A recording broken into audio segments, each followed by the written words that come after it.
O Fundo Garantidor de Crédito tem riscos sim, e eu vou te mostrar isso com base em dados do próprio relatório do FGC, e também vou comparar os riscos que podemos correr em uma situação como a crise do subprime de 2008 nos Estados Unidos.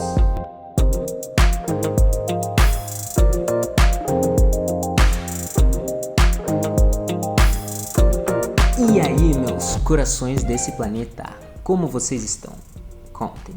Quando começamos a investir em renda fixa, parece que é tudo uma beleza, já que boa parte dos investimentos são garantidos pelo FGC. Mas não é bem assim que funciona. Há quem acredite que o FGC é até mais seguro que o Tesouro Direto, mas isso não é verdade.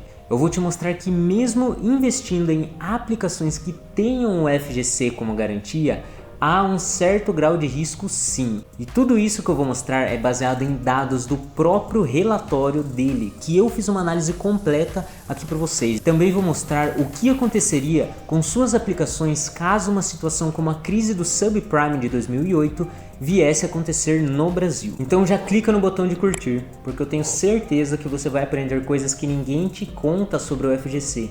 E isso irá te ajudar a fazer suas escolhas sobre investimentos de maneira muito mais sábia. Se você ainda não viu o primeiro vídeo falando sobre os principais conceitos do FGC, então pause esse vídeo e assista primeiro esse vídeo aqui do card, para você ter uma melhor compreensão do tema que iremos abordar agora. Então vamos ao que interessa. Aqui no relatório do FGC de 2019, basicamente aqui o que importa para nós investidores é a garantia ordinária do FGC, que resumindo, ela que trata da garantia de R$250 mil para nós investidores. Para ler esses números aqui é muito simples. Como os valores estão em milhões, então nós temos aqui 53 milhões, 206 bilhões e 1,2 trilhões. Então o valor que está sujeito à garantia ordinária é de 1,2 trilhões. Mas o que isso significa? Significa que por todo o Brasil, juntando o dinheiro que as pessoas têm em investimentos diferentes que o FGC garanta, como a poupança, o CDB, LC, LCI e LCA e mais alguns outros garantidos por ele,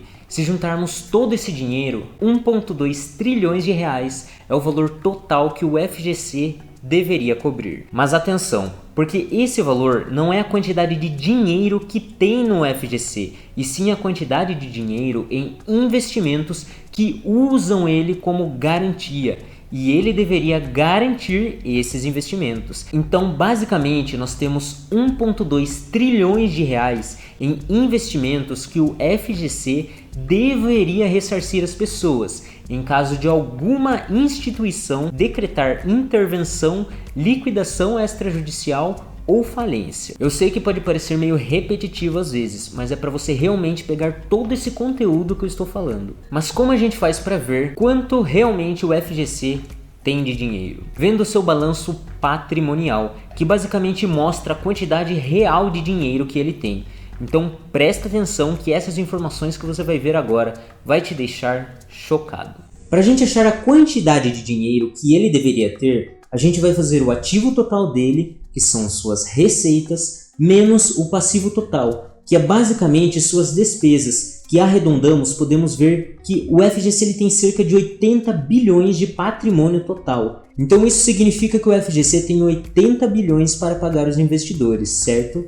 Não necessariamente, porque ele, assim como nós, não deixa parado o dinheiro dele. Podemos ver aqui que cerca de 71 bilhões de reais dele estão investidos em aplicações financeiras e títulos e valores mobiliários. Porém, vamos analisar na melhor hipótese possível, que ele tenha para resgate rápido esses 80 bilhões. Podemos resumir que ele vai conseguir ressarcir em caso de uma pane geral bancária menos de 7% do total de quem precisa dele.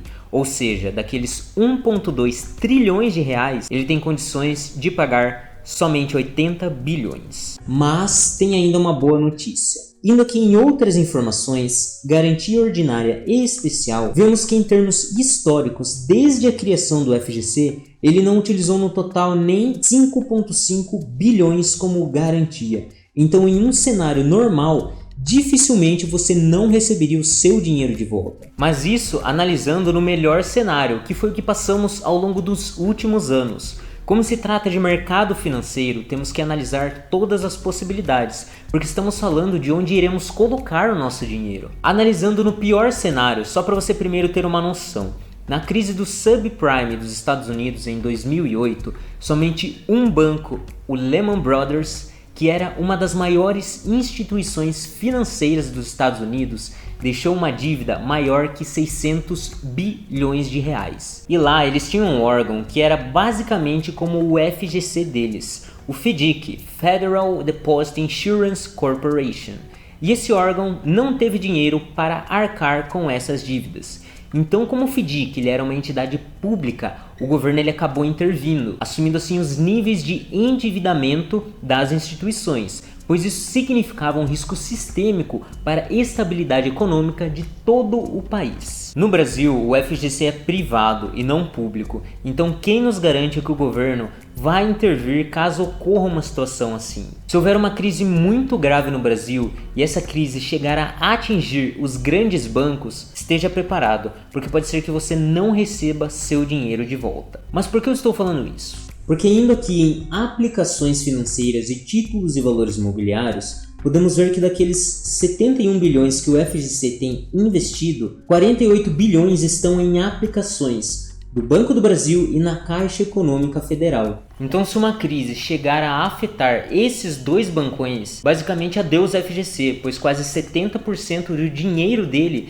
está nesses bancos. Mas esse dinheiro que o FGC tem e que está a maior parte nos bancões, em quais tipos de investimentos ele está? Dá uma olhada como isso aqui é interessante. Indo em segregação das aplicações financeiras e títulos e valores imobiliários por prazo de vencimento. Aqui podemos ver que 88% do dinheiro que o FGC tem está investido em operações compromissadas, que são basicamente atreladas a títulos públicos e também em letras financeiras do Tesouro. Então, se o próprio FGC tem uma quantidade gigante de seu dinheiro em títulos públicos, como Tesouro Direto, por que você, investidor conservador que investe em renda fixa, não teria? O que então podemos concluir com isso? Que se tiver uma crise geral dos bancões, como houve na crise do subprime nos Estados Unidos, e o FGC precisar de mais de 80 bilhões de reais, ele não vai conseguir pagar todo mundo. Então, basicamente, se você investe para o longo prazo